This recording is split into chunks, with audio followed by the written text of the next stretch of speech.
This is the place where we স্যাট।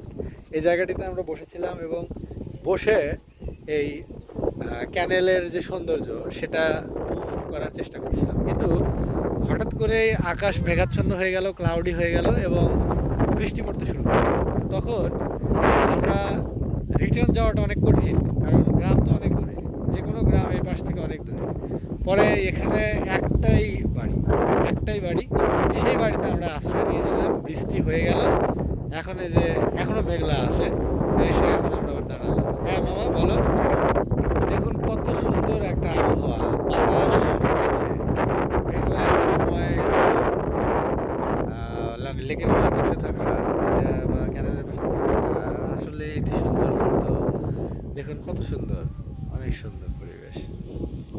এবং এখানে এসে অনেক কিছুর সাথে আর কি একটি মিতালি হলো, জলাশয়ের সাথে, বাতাসের সাথে, পাখির যে কিচিরমিচির আওয়াজ উঠছে, এগে এগে আকাশে উঠছে।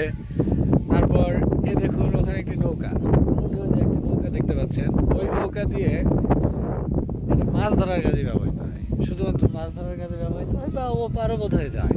নৌকাগুলো এই পার থেকে ওই পার যাতায়াতের কাজে ব্যবহৃত হয়, কারণ অনেকের জমি আছে ও পাশে, ওখানে আবাদ করে।